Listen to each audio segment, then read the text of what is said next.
Hello students, welcome again to our channel. और इस video में एक बहुत ही इंपॉर्टेंट ऑर्गेनिक केमिस्ट्री की नेम रिएक्शन के बारे में अपन स्टडी करेंगे, known as Friedel craft reaction. असल में फ्रीडल क्राफ्ट रिएक्शन दो टाइप की होती है, एक एल्काइलेशन और एक असाइलेशन। इस वीडियो में अपन ओनली एल्काइलेशन के बारे में डिस्कस करने वाले। सबसे पहले मैं आपको ये बता दूं कि ये वीडियो किन स्टूडेंट्स के लिए है। सबसे पहले तो ये उन स्टूडेंट्स के लिए है जिनको ऑर्गेनिक केमिस्ट्री से डर लगता है, या फिर वो ऑर्गेनिक केमिस्ट्री को बहुत ही बोरिंग समझते हैं, या फिर ऐसे स्टूडेंट्स जो ऑर्गेनिक केमिस्ट्री को इलॉजिकल समझते हैं। ऐसे स्टूडेंट्स के लिए ये वीडियो बनाया गया है। इससे आपको फ्रीडल क्राफ्ट रिएक्शन तो पता चलेगी ही, इसके अलावा ऑर्गेनिक केमिस्ट्री में जो मैकेनिज़्म है वो किस तरीके से वर्क करता है, जो रिएक्शन मैकेनिज़्म है वो किस तरीके से वर्क करता है, ये भी आपको इसमें समझ में आने वाला है। अपन डिटेल में बात करेंगे इसके मैकेनिज़्म की। और असल में जो एल्काइलेशन होता है फ्रीडल क्राफ्ट रिएक्शन के थ्रू, वो तीन टाइप से किया जा सकता है, using alkyl halide, using aliphatic alcohols and using alkenes with some catalyst. So इसको अपन डिटेल में डिस्कस करने वाले हैं।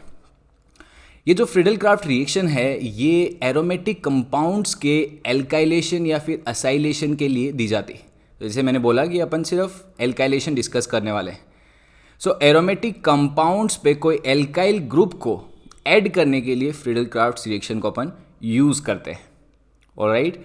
और जैसे मैंने बोला कि ये तीन तरीके से की जा सकती है। जो एल्काइलेशन है ऑर्गेनिक कंपाउंड का, वो एल्काइल हैलाइड के थ्रू भी किया जा सकता है, एल्फेटिक एल्कोहल्स के थ्रू भी किया जा सकता है, और एल्कीन्स के थ्रू भी किया जा सकता है।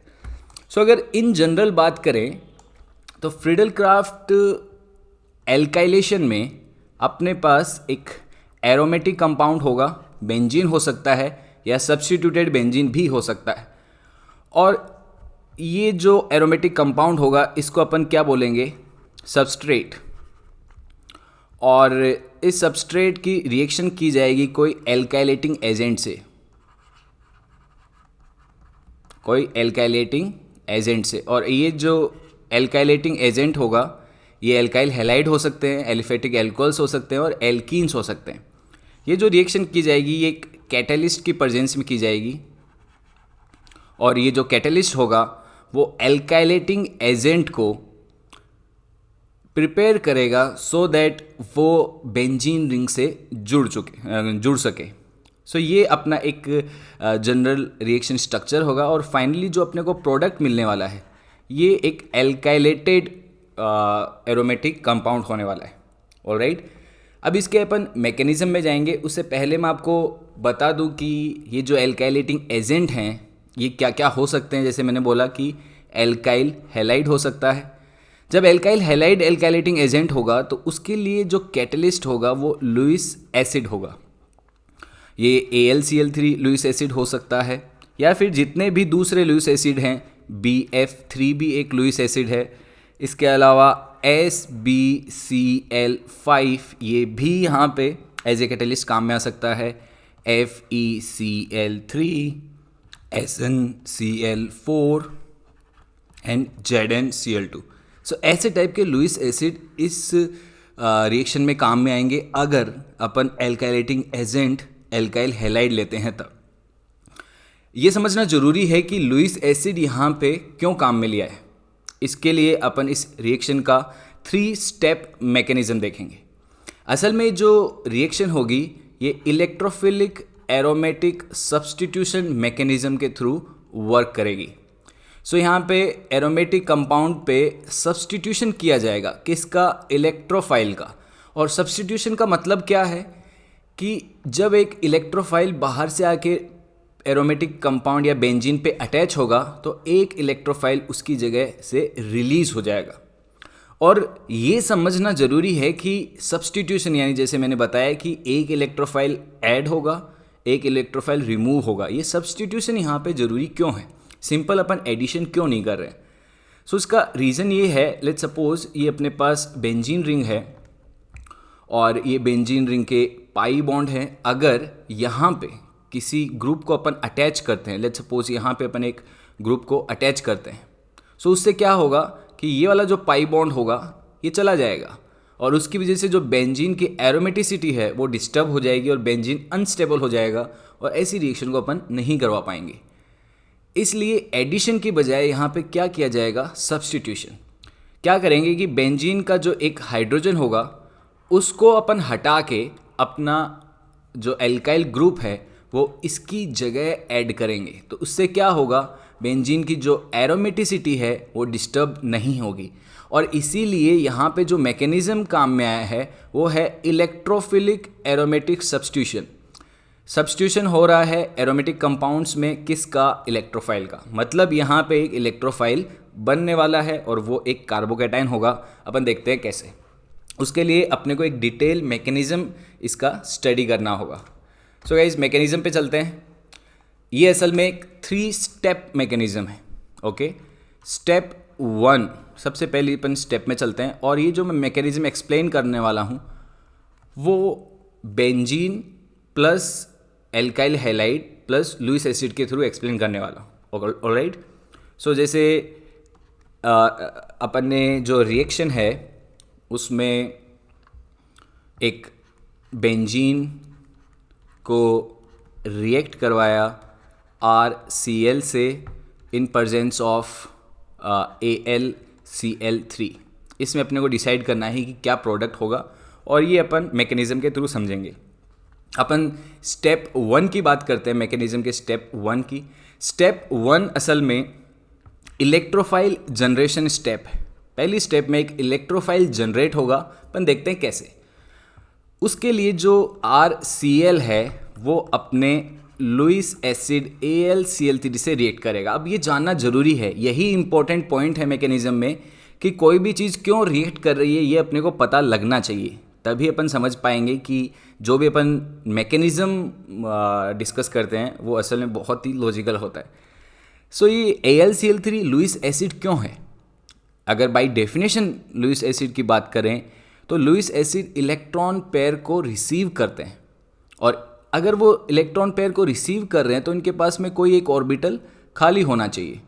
अपन क्लियरली देख सकते हैं कि AlCl3 में 3 बॉन्ड बने हैं, मतलब एल्यूमिनियम के पास में 6 इलेक्ट्रॉन्स हैं, मतलब ये इलेक्ट्रॉन डेफिशिएंट है।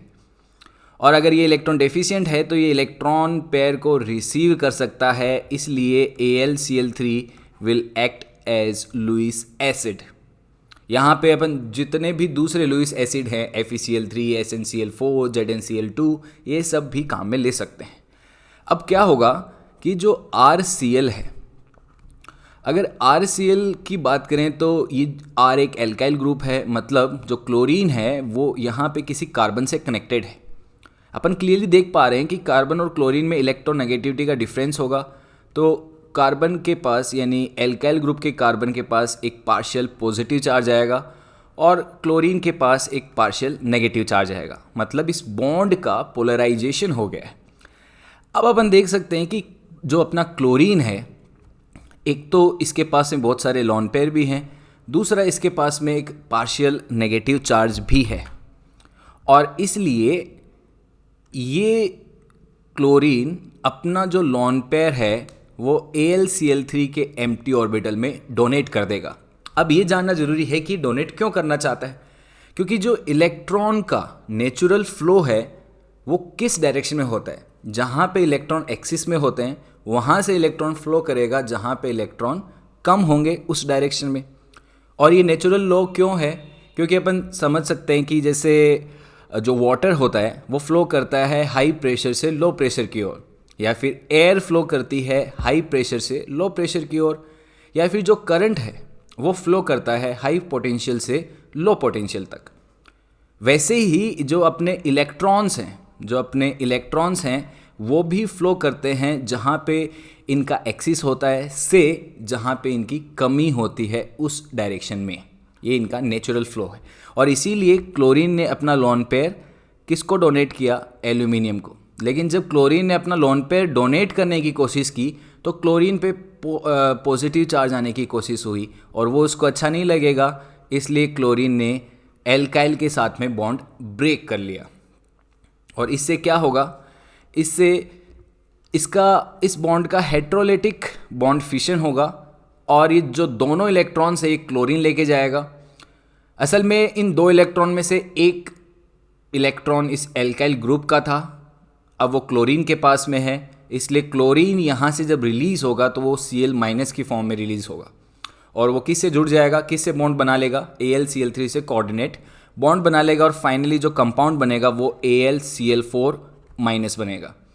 गाइज आई होप कि ये कंपाउंड किस तरीके से प्रोड्यूस हुआ है ये आपको डिटेल में समझ में आ चुका है।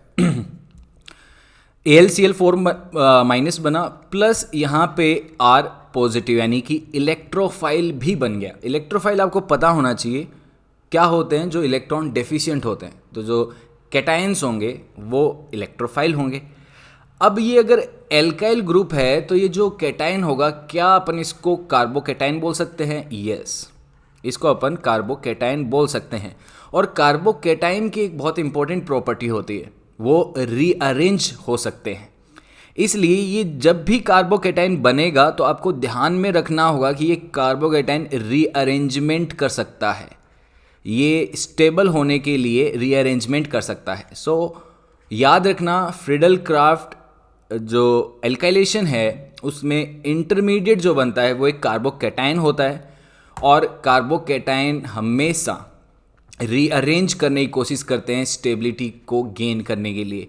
अब ये पॉइंट आपको याद रखना पड़ेगा, इसको अपन क्वेश्चन के थ्रू फिर से देखेंगे, ये कितना इंपॉर्टेंट पॉइंट है आपको समझ में जरूर आ जाएगा। असल में बहुत सारे स्टूडेंट्स इसी पॉइंट पे सिली मिस्टेक करके क्वेश्चन को गलत कर देते हैं और इसीलिए मैं इस पॉइंट को बार बार आपको रिपीट करता रहूँगा कि जब भी इंटरमीडिएट कार्बोकैटायन बने किसी भी रिएक्शन में, तब उस कार्बोकैटायन को रीअरेंज करना बिल्कुल ना भूलें। ऑलराइट, सो स्टेप 1 में एक इलेक्ट्रोफाइल जनरेट हुआ जो कि एक कार्बोकैटायन था। अगर इसमें रीअरेंजमेंट पॉसिबल होंगे तो इसका रीअरेंजमेंट हो जाएगा। ऑलराइट, अब अपन चलते हैं स्टेप नंबर 2 में। स्टेप नंबर 2 की बात करते हैं, फ्रीडल क्राफ्ट एल्काइलेशन के स्टेप नंबर 2। ये अपन reaction mechanism electrophilic aromatic substitution के थ्रू इसका रिएक्शन मैकेनिज्म स्टडी कर रहे हैं। ऑलराइट, सो स्टेप 1 में जो इलेक्ट्रोफाइल जनरेट हुआ था वो अब अपने सीन में आने वाला है। ये अपनी बेंजीन रिंग है और ये जो इलेक्ट्रोफाइल है ये बेंजीन रिंग से अट्रैक्ट होकर इसके पास आ गया। अब क्वेश्चन ये है कि ये इलेक्ट्रोफाइल बेंजीन रिंग से अट्रैक्ट क्यों हुआ, क्योंकि बेंजीन रिंग के पास में कितने पाई इलेक्ट्रॉन्स हैं? 6 पाई इलेक्ट्रॉन्स हैं और अपने को पता है कि जो पाई इलेक्ट्रॉन्स हैं वो लूजली बॉन्डेड होते हैं, मतलब जहाँ भी पाई बॉन्ड को अगर टूटने का अगर मौका मिले तो पाई बॉन्ड डेफिनेटली टूट सकते हैं। ऑलराइट, अब ये 6 इलेक्ट्रॉन्स की डेंसिटी से, 6 इलेक्ट्रॉन के नेगेटिव चार्ज से अट्रैक्ट हो जाएगा अपना इलेक्ट्रोफाइल। ये पॉजिटिवली चार्ज है और बेंजीन रिंग के पास में एक पाई इलेक्ट्रॉन डेंसिटी है जो नेगेटिवली चार्ज है। दोनों इलेक्ट्रोस्टैटिक फोर्स और अट्रैक्शन से एक दूसरे के पास में आ जाएंगे। अगर ये एक दूसरे के पास में आ गए तो ये एक दूसरे से रिएक्ट भी कर सकते हैं। तो क्या होगा, बेंजीन अपना एक पाई बॉन्ड ब्रेक करेगा।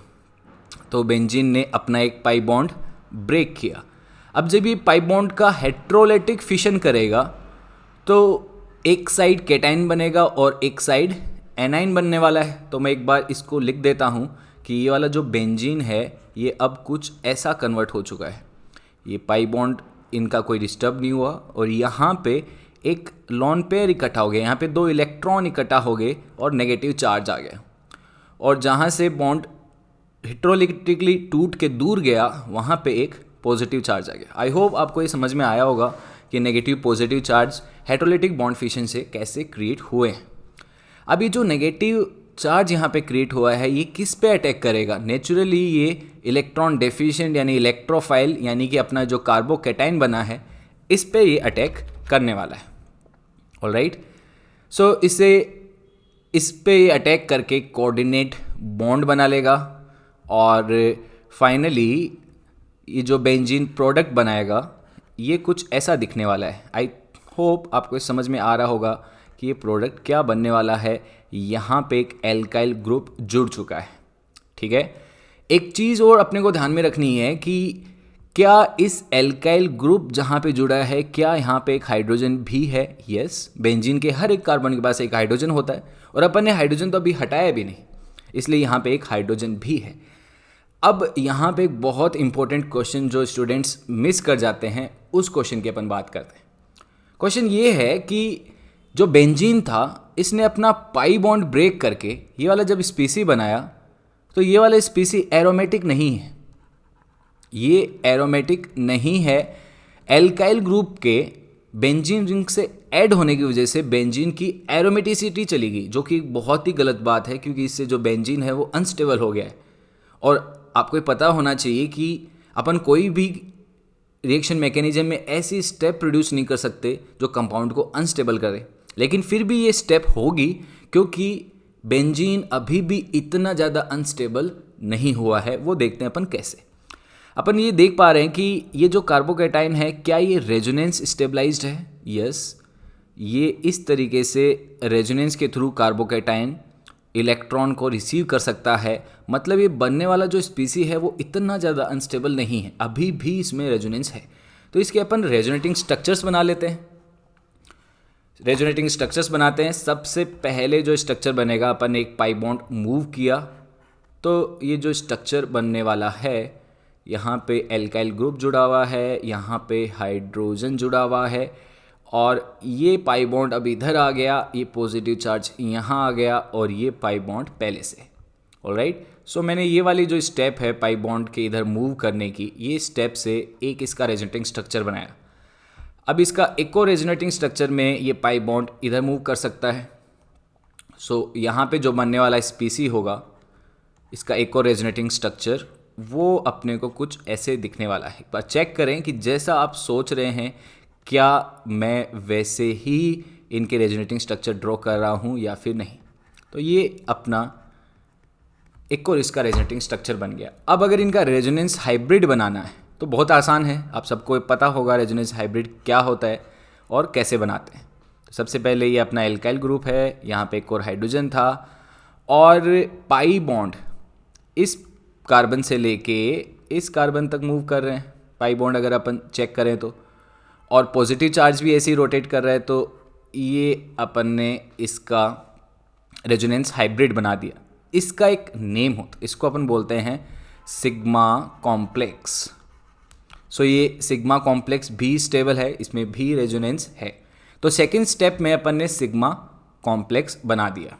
ऑलराइट, लेकिन अपने को फिर से रेजोनेंस, ये जो बेंजीन है इसकी एरोमेटिसिटी फिर से वापस लानी ही होगी, तभी अपना जो कंपाउंड है वो अल्टीमेटली बहुत स्टेबल हो पाएगा। और वही स्टेप नंबर 3 है, बेंजीन की या जो एरोमेटिक कंपाउंड है उसकी एरोमेटिसिटी रिगेन कैसे होगी। Alright, so let's discuss step number 3 of electrophilic aromatic substitution mechanism of Friedel craft reaction. Alright, step number 3 में जो पार्टिसिपेट करने वाले स्पीसी हैं वो एक तो अपना जो सेकेंड स्टेप में इंटरमीडिएट बना था, तो ये अपना हो गया एल्काइल ग्रुप, ये hydrogen, positive charge and then pi bond. ये अपना इंटरमीडिएट बना था, ये रिएक्ट करेगा और ये रिएक्ट करेगा AlCl4- से। सो जो AlCl4- है, असल में इसका जो क्लोरीन है, इसको मैं एक्सपेंड करके कुछ अलग तरीके से लिखना चाहूँगा। इसको अपन लिख देते हैं AlCl3 और यहाँ से जुड़ा हुआ है क्लोरीन और इसके पास नेगेटिव चार्ज। अभी जो क्लोरीन है वो इस हाइड्रोजन पे अटैक करेगा, वो इस हाइड्रोजन पे अटैक करेगा और इसकी वजह से हाइड्रोजन और कार्बन का बॉन्ड हेट्रोलिटिकली ब्रेक हो जाएगा और ये जो दोनों इलेक्ट्रॉन्स हैं वो यहाँ पे पाई बॉन्ड बनाने के काम में आ जाएंगे। तो जो हाइड्रोजन है यहाँ से प्रोटॉन यानी कि H+ के रूप में रिलीज होगा और जब क्लोरीन हाइड्रोजन से बॉन्ड बना रहा होगा तो क्लोरीन का पुराना बॉन्ड जो एल्यूमिनियम से है वो ब्रेक हो जाएगा और फाइनली क्लोरीन और हाइड्रोजन मिलके क्या बना लेंगे, HCl, और AlCl4- का क्लोरीन माइनस चला गया तो ये AlCl3 बच गया। और अगर रिंग की बात की जाए तो रिंग में अगर आप चेक करें तो फिर से एरोमेटिसिटी स्टेब्लिश हो चुकी है और यहाँ पे जुड़ा हुआ अपना एल्काइल ग्रुप, यहाँ से हाइड्रोजन चला गया है। तो असल में सब्स्टिट्यूशन हुआ है यहाँ पे। यहाँ पे असल में ये जो R प्लस अपना इलेक्ट्रोफाइल था, कार्बोकेटायन था, वो सब्स्टिट्यूट हो गया है किसकी जगह पे, हाइड्रोजन H प्लस की जगह पे, इसीलिए ये सब्स्टिट्यूशन रिएक्शन है। और सब्स्टिट्यूशन किसका है, ये इलेक्ट्रोफाइल का, और किस पे है, ये एरोमेटिक कंपाउंड पे, और इसीलिए इसको क्या बोला है, इलेक्ट्रोफिलिक एरोमेटिक सब्स्टिट्यूशन रिएक्शन। अब सब लोग ध्यान से सुनेंगे, बहुत ही इंपॉर्टेंट पॉइंट अगेन जो स्टूडेंट्स मिस कर जाते हैं वो मैं बात करने वाला हूँ। यहाँ पे अगर अपन ध्यान से देखेंगे तो जो अपना स्पीसी था AlCl3 वो फिर से रीजनरेट हो गया है। स्टेप 1 में जब इसने किया था ये AlCl3 था, और तीनों स्टेप कंप्लीट होने के बाद में वापस ये AlCl3 में कन्वर्ट हो गया। तो क्या आप देख पा रहे हैं कि ये एज ए कैटलिस्ट बिहेव कर रहा है। कैटलिस्ट क्या होते हैं, वो रिएक्शन को ट्रिगर करते हैं, लेकिन उनमें खुद में कोई चेंज नहीं आता है। और ये AlCl3 कैटिनेशन की कैटलिस्ट की डेफिनेशन को सेटिस्फाई कर रहा है, इसलिए ये एज ए कैटलिस्ट यहाँ पे वर्क कर रहा है। और रिएक्शन के ख़त्म होने के बाद में कैटलिस्ट की कॉन्सेंट्रेशन में कोई चेंज नहीं आएगा। Very important point. सो ये 3 स्टेप मैकेनिज्म के थ्रू अपन देख पा रहे हैं कि बेंजीन रिंग पे अपन ने एल्काइल ग्रुप ऐड कर दिया है, मतलब एरोमेटिक कंपाउंड का क्या हो गया है, एल्काइलेशन। ऑलराइट गाइस, अब अपन क्या करेंगे, जो एल्काइलेटिंग एजेंट अपन ने लिया था वो एल्काइल हैलाइड था। अपन ने जो फ्रीडल क्राफ्ट रिएक्शन का मैकेनिज्म को स्टडी किया है उसमें जो अपना एल्काइलेटिंग एजेंट था वो एल्काइल हैलाइड था, लुईस एसिड अपना कैटलिस्ट था, और ये सबस्ट्रेट अपना एक बेंजीन था। अब अगर एल्काइलेशन अपन करते हैं एलिफेटिक एल्कोहल्स को यूज़ करके, एल्काइल हैलाइड का मैकेनिज्म पढ़ लिया है, एलिफेटिक एल्कोहल्स को अगर यूज़ करके एल्काइलेशन पढ़ते हैं तो मैकेनिज्म ऑलमोस्ट सेम होगा, आपको बिल्कुल प्रॉब्लम नहीं आएगी। इसी वीडियो में अपन उसको चेक करने वाले हैं। और एल्किन्स के थ्रू भी बहुत ही ईजीली फ्रीडल क्राफ्ट रिएक्शन के प्रोडक्ट अपन डिसाइड कर पाएंगे। ऑलराइट, सबसे पहले अपन एल्काइल हैलाइड पे एक क्वेश्चन करते हैं, एल्काइलेशन यूजिंग एल्काइल हैलाइड पे क्वेश्चन सॉल्व करेंगे। उसके बाद में एलिफेटिक एल्कोहल्स और एल्कीन्स वाला केस भी देखेंगे। ऑलराइट, सो अब एक क्वेश्चन सॉल्व किया जाए जिसमें बहुत ही इंपॉर्टेंट पॉइंट्स अपन कुछ आइडेंटिफाई करेंगे। सो क्वेश्चन में अपने को क्या दिया गया है, प्रोडक्ट बताना है और रिएक्टेंट में सबस्ट्रेट दिया गया है बेंजीन, और इसकी रिएक्शन कराई गई है एल्काइल हैलाइड से जो है CH3 CH2 एंड CH2Cl, और ये किसकी प्रेजेंस में होना चाहिए, लुईस एसिड, गिवन है AlCl3। इसमें अपने को प्रोडक्ट बनाना है। तो सबसे पहले क्या करेंगे, स्टेप नंबर 1। स्टेप नंबर 1 क्या है, इलेक्ट्रोफाइल का जनरेशन। इलेक्ट्रोफाइल जनरेशन के लिए क्या होगा, एक क्लोरीन एल्यूमिनियम से जुड़ जाएगा और ये बॉन्ड ब्रेक हो जाएगा। स्टेप 1 में CH3 CH2 और CH2 पॉजिटिव बना, और इधर जो अपना लुईस एसिड था अब वो बन गया है AlCl4 माइनस। अब देखें ये जो इलेक्ट्रोफाइल यहाँ पे बना है, ये जो इलेक्ट्रोफाइल कार्बोकेटायन यहाँ पे बना है, मैंने बोला था ये रीअरेंज होगा अगर पॉसिबिलिटीज़ होंगी तो। ये कार्बोकेटाइन 1 डिग्री कार्बोकेटाइन है, नॉट सो स्टेबल। लेकिन अगर मैं यहाँ पे हाइड्राइड शिफ्ट करता हूँ, और मैं आपको ये बताने वाला नहीं हूँ कि कार्बोकेटाइन रीअरेंजमेंट में हाइड्राइड शिफ्ट क्या होता है, वो आपको इसी वीडियो के डिस्क्रिप्शन में जाके कार्बोकेटाइन रीअरेंजमेंट को आप अलग से स्टडी कर सकते हैं। तो यहाँ पे जब हाइड्राइड शिफ्ट होगा मिडल वाले कार्बन और एंड वाले कार्बन के बीच में, तो एक 2 डिग्री कार्बोकेटाइन जनरेट होगा, CH3 CH positive and CH3। तो रीअरेंजमेंट होने से जो कार्बोकेटाइन बना है, कितना डिग्री कार्बोकेटाइन है, 2 degree. This is more stable then 1 degree. तो कार्बोकेटाइन इस कार्बोकेटाइन में रीअरेंज हो गया है। अब ये कार्बोकेटाइन यानी ये जो अपना इलेक्ट्रोफाइल है ये ऐड हो जाएगा बेंजीन रिंग पे। ऑलराइट, सो स्टेप नंबर 2 इसका अपन लिखते हैं, जिसमें जो बेंजीन है वो अपने पाई बॉन्ड के थ्रू अटैक करेगा जो कार्बोकेटाइन अपना 2 डिग्री बना है उस पे। सो बेंजीन रिंग का पाई बॉन्ड ब्रेक होके वो अब अटैच हो गया है अपने कार्बोकैटाइन से। सो यहाँ पे जो प्रोडक्ट बनेगा उसमें बेंजीन का अब एक पाई बॉन्ड जा चुका है और यहाँ पे अटैच हो गया है CH3। मैंने यहाँ पे 3 कार्बन है, 3 हाइड्रोजन और अगेन CH3। ये स्टेप नंबर 2 हो गई। और स्टेप नंबर 3 में क्या होने वाला है, ये जो बेंजीन है इसकी एरोमेटिसिटी रिगेन होगी। तो यहाँ पे जो हाइड्रोजन था, ये हाइड्रोजन अब कौन लेके जाएगा, AlCl4 माइनस का क्लोरीन इस हाइड्रोजन को यहाँ से रिमूव करेगा और इसका हेट्रोलेटिक बॉन्ड फिशन होगा और ये दोनों इलेक्ट्रॉन्स यहाँ पे पाई बॉन्ड बनाने के काम आ जाएंगे। ये जो हाइड्रोजन है ये एज ए H+ रिमूव होके किसके साथ जुड़ जाएगा, Cl माइनस के साथ में, और ये बना लेंगे HCl।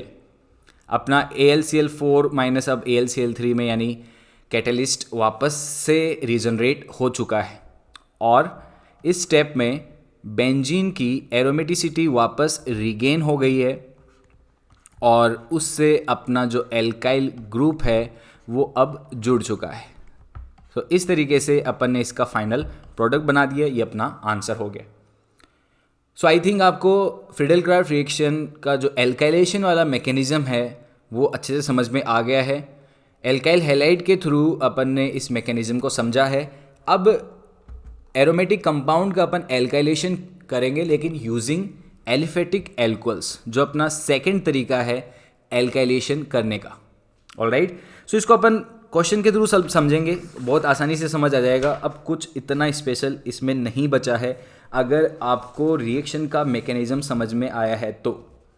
ऑलराइट, सो इसके लिए एक क्वेश्चन मैं आपके सामने लिख रहा हूँ। लेट्स सपोज एक बेंजीन रिंग है जो कि रिएक्ट कर रही है एक एलिफेटिक एल्कोहल से, that is CH3, CH2, CH2 and OH। और यहाँ पे एक एसिड लिया गया है। ये एसिड HF हो सकता है, कोई भी एसिड जो H+ डोनेट कर सके। ऑलराइट, HF हो सकता है, H2SO4 भी हो सकता है, लेकिन H2SO4 को जनरली अवॉइड किया जाता है क्योंकि ये रिएक्शन का सल्फोनेशन कर सकता है। इसलिए H2SO4 लेना भी है तो बहुत ही माइल्ड कॉन्सेंट्रेशन में इसको अपन ले सकते हैं, लेकिन HF को अपन जनरली यहाँ पे यूज़ कर सकते हैं। ऑलराइट, सो जो अपना एसिड है वो अपने को क्या देगा, एसिड अपने को एसिडिक हाइड्रोजन यानी कि प्रोटॉन रिलीज करके दे देगा। और ये जो प्रोटॉन है इस पे कौन अटैक करेगा, ऑक्सीजन का लॉन पेयर। सो जब ऑक्सीजन अपना लॉन पेयर से कोऑर्डिनेट बनाएगा H+ के साथ में कोऑर्डिनेट बॉन्ड बनाएगा, तब ऑक्सीजन के पास में कौन सा चार्ज आएगा, पॉजिटिव, क्योंकि अपने इलेक्ट्रॉन को डोनेट कर रहा है। पॉजिटिव ऑक्सीजन पे स्टेबल नहीं है क्योंकि ऑक्सीजन बहुत ही अच्छा इलेक्ट्रोनेगेटिव एलिमेंट है, इसलिए कार्बन से इसके बॉन्ड का हेट्रोलेटिक बॉन्ड फिशन हो जाएगा। क्या अपन देख पा रहे हैं कि यहाँ पे एक इलेक्ट्रोफाइल यानी कि एक कार्बोकैटाइन का जनरेशन हो चुका है। ये वाला कार्बोकैटाइन, यही तो अपने को करना था। एसिड का काम, ये जो अपना एसिड है ये catalyst, as a catalyst work कर रहा है। इसका काम क्या है, इसका काम सिर्फ और सिर्फ इलेक्ट्रोफाइल को जनरेट करना है, इसका और कोई काम नहीं है, जो इसने जनरेट करके दे दिया। अब ये जो कार्बोकैटाइन बना है अपन ने क्या याद रखा है, इसमें क्या होगा, रीअरेंजमेंट, हाइड्राइड शिफ्ट होगा और ये 1 डिग्री कार्बोकैटाइन से कन्वर्ट हो जाएगा किस में, 2 डिग्री कार्बोकैटाइन में, कुछ इस तरीके से। अब आगे की स्टेप आई थिंक आपको बहुत अच्छे से इमेजिन हो रही होंगी। ये बेंजीन से जुड़ जाएगा और फाइनली बेंजीन से जुड़ के और H+ वापस से रिमूव हो जाएगा और ये वाला जो कंपाउंड है ये अपना बन जाएगा। तो अपन ने बेंजीन रिंग का एल्काइलेशन कर दिया यूजिंग एलिफेटिक एल्कोहल। ऑलराइट, तो आई थिंक बहुत अच्छे से अब आप ऐसे क्वेश्चंस को सोल्व कर सकते हैं। बस सिली मिस्टेक सिर्फ इसी पॉइंट पे हो सकती है कि कार्बोकैटाइन इस रिएक्शन का इंटरमीडिएट है और कार्बोकैटाइन मोस्ट स्टेबल कार्बोकैटाइन काम में लेना है, उसके लिए आप रीअरेंजमेंट कर सकते हैं। अब फ्रीडल क्राफ्ट एल्काइलेशन का जो थर्ड वे है यानी कि यूजिंग एल्कीन्स, वो अपन स्टडी करने वाले हैं कि एल्कीन्स को यूज़ करके किस तरीके से एरोमेटिक कंपाउंड का एल्काइलेशन किया जा सकता है। सो अगेन उसके लिए मैं एक एग्जाम्पल के थ्रू इसको डिस्कस करूंगा। आई थिंक आपको ये समझ में आ चुका है कि जो भी अपना एल्काइलेटिंग एजेंट होगा उसका काम क्या है, एक इलेक्ट्रोफाइल को जनरेट करना। और एल्काइलेटिंग एजेंट इलेक्ट्रोफाइल को जनरेट करने के लिए किसकी हेल्प लेगा? वो हेल्प लेगा अपने कैटलिस्ट की। सो यहाँ पे जो कैटलिस्ट यूज़ किया गया है वो एक अरीनियस एसिड हो सकता है, मतलब जो कि अपने को H+ प्रोवाइड करें। ऑलराइट, सो यहाँ पे जो HF है इसको मैं कुछ इस तरीके से लिखना चाहूँगा। इसका अपन लुईस स्ट्रक्चर लिख देते हैं कुछ ऐसे। फ्लोरीन के जो 3 लोन पेयर हैं इनको भी मार्क कर देते हैं अगर आप चाहें तो। अपन देख सकते हैं कि ये वाला जो एल्कीन है यहाँ पे एक पाई बॉन्ड है। पाई बॉन्ड वीक होता है, पाई बॉन्ड यहाँ पे हेटेरोलिटिकली ब्रेक होगा और ये जो कार्बन है इसके ऊपर जो लोन पेयर या नेगेटिव चार्ज आएगा वो किस पे अटैक करेगा? हाइड्रोजन पे, और यहाँ पे इसका हेटेरोलिटिक बॉन्ड फिशन हो जाएगा। ऑलराइट, और अगर आप ये जानना चाहते हैं कि ये अटैक इन्होंने किया ही क्यों, ऐसा अटैक क्यों हुआ, तो अपन देखें कि हाइड्रोजन और फ्लोरीन में बहुत ज़्यादा इलेक्ट्रोनेगेटिविटी डिफरेंस है, तो ये बॉन्ड पोलराइज हो जाएगा और फ्लोरीन के पास डेल्टा नेगेटिव आएगा और हाइड्रोजन के पास डेल्टा पॉजिटिव चार्ज आएगा। तो हाइड्रोजन के पास में जो पॉजिटिव चार्ज है उससे अट्रैक्ट कौन होंगे? इलेक्ट्रॉन्स। कौन से electrons? Pi electrons. Pi electrons क्यों अट्रैक्ट हुए? ये इजीली ब्रेक हो सकते हैं, ये जहाँ चाहे वहाँ जा सकते हैं अगर इनको मौका मिले तो। और मौका मिल गया कैसे? हाइड्रोजन के पास में पॉजिटिव चार्ज, एक पार्शियल पॉजिटिव चार्ज है, और इसीलिए पाई बॉन्ड के जो इलेक्ट्रॉन्स हैं वो अट्रैक्ट होकर हाइड्रोजन पे अटैक कर दिए। हाइड्रोजन पे जब इन्होंने अटैक किया तो फ्लोरीन को ये पसंद नहीं आया। फ्लोरीन ने अपना बॉन्ड ब्रेक कर लिया, ये F- यहाँ से अलग हो गया। ऑलराइट, सो इस स्टेप से हुआ क्या इस स्टेप से अपन एक कार्बोकेटाइन जनरेट कर लिए हैं? Yes. So positive charge centre में आ गया और ये वाला जो कार्बन है क्या एक ये हाइड्रोजन से अटैच हुआ है? यस। तो ये CH3 बन गया। ये रीअरेंज नहीं हो पाएगा, ये ऑलरेडी अपने बेस्ट स्टेबल सिचुएशन में। सो कार्बोकेटाइन बन गया। अब थर्ड स्टेप, लास्ट स्टेप में क्या करना है? ये सेकंड स्टेप में क्या करना है? ये बेंजीन रिंग से जुड़ जाएगा और उसके बाद में फाइनली क्या होगा? एक हाइड्रोजन रिमूव हो जाएगा। तो अपन एक बार मैं आपको एक स्टेप बता ही देता हूँ। सो यहाँ पे ये अपना एल्काइल ग्रुप जुड़ चुका है कुछ ऐसे, और आपको ये तो समझ में आ रहा होगा कि यहाँ पे एक हाइड्रोजन है। इस हाइड्रोजन को कौन लेके जाएगा? जो F- फर्स्ट स्टेप से अलग हुआ था वो F- इस हाइड्रोजन पे अटैक करेगा। और ये अटैक क्यों होगा ये भी अपन जान सकते हैं कि ये बॉन्ड देखिए कार्बन और हाइड्रोजन में है। सो इलेक्ट्रोनेगेटिव डिफरेंस की वजह से हाइड्रोजन के पास में क्या है? Positive charge. उस पॉजिटिव चार्ज से फ्लोरीन का नेगेटिव चार्ज अट्रैक्ट हो गया, फ्लोरीन ने इस पे अटैक कर दिया और इस बॉन्ड का हेटेरोलिटिक फिशन हो गया। और ये 2 इलेक्ट्रॉन्स जो हेटेरोलिटिक फिशन से इस कार्बन पे आए हैं इन्होंने यहाँ पे एक पाई बॉन्ड बना लिया। तो क्या बेंजीन रिंग का एरोमेटिसिटी रिगेन हो चुका है? यस। एल्काइल ग्रुप ऐड हो चुका है? यस। और यहाँ पे क्या अपन ये देख पा रहे हैं कि HF फिर से बन चुका है? यस। और इसीलिए HF यहाँ पे एज ए कैटलिस्ट एक्ट कर रहा है क्योंकि ये फिर से रिएक्शन के एंड में रीजनरेट हो गया है। सो गाइज आई थिंक बहुत ही सिंपल है फ्रीडल-क्राफ्ट एल्काइलेशन। आपको बस ये ध्यान में रखना है, सबसे पहले इलेक्ट्रोफाइल जनरेट करना है बेंजीन रिंग पे, उसको ऐड करना है और उसके बाद में वहाँ से एक हाइड्रोजन थर्ड स्टेप में हटा के बेंजीन रिंग की एरोमेटिसिटी को वापस रिगेन कर लेना है। सो गाइज अपन ने क्वेश्चंस के थ्रू समझा और फ्रीडल-क्राफ्ट रिएक्शन का स्टेप बाय स्टेप मैकेनिज्म भी अपन ने समझ लिया है। तो एक बार मैं आपको जल्दी से रिवाइज करवा देता हूँ। अपन ने सबसे पहले क्या पढ़ा था कि जो फ्रीडल-क्राफ्ट रिएक्शन है उसका अपन एल्काइलेशन वाला पार्ट पढ़ रहे हैं और ये एल्काइलेशन किसका किया जाएगा? बेंजीन या फिर सब्सटीट्यूटेड बेंजीन पे एल्काइल ग्रुप को ऐड करना ही एल्काइलेशन बोलते हैं। अपन ने इसका मैकेनिज्म देखा, उस मैकेनिज्म का नाम क्या है? Electrophilic aromatic substitution. Electrophile aromatic ring पे सब्सटीट्यूट हो रहा है और यहाँ पे जो सबस्ट्रेट है वो अपना एरोमेटिक कंपाउंड है सबस्ट्रेट, और सबस्ट्रेट को एल्काइलेटेड करने के लिए अपने पास एल्काइलेटिंग एजेंट है। एल्काइल हैलाइड हो सकता है, एलिफेटिक एल्कोहल्स हो सकते हैं, या फिर एल्कीन्स हो सकते हैं। और जब alkyl halide as a alkylating agent काम में लेंगे तो जो अपना कैटलिस्ट होगा वो क्या हो सकता है, कोई भी लुईस एसिड हो सकता है, कोई भी लुईस एसिड। ऑलराइट, सो ये जो कैटलिस्ट है इनका काम क्या होगा, इनका काम होगा जो एल्काइलेटिंग एजेंट हैं अपने, इनसे इलेक्ट्रोफाइल जनरेट करना, इनसे इलेक्ट्रोफाइल को निकाल लेना, और ये इलेक्ट्रोफाइल फिर किस पे सब्सटीट्यूट हो जाएगा, अपने एरोमेटिक कंपाउंड पे। So guys this is it in this video, thank you very much. और अगर आपको फ्रीडलक्राफ्ट रिएक्शंस पे आईटीजी मेंस के लिए या आईटीजी एडवांस के लिए या फिर नीट के लिए क्वेश्चन सॉल्व करने हैं तो इसी वीडियो के डिस्क्रिप्शन में जाके आपको दूसरे वीडियो मिलेंगे जिसमें मैंने सिर्फ क्वेश्चंस डिस्कस किए हैं अलग अलग टाइप के फ्रीडलक्राफ्ट एल्काइलेशन पे। So guys this is it in this video, thank you very much, I will see you later.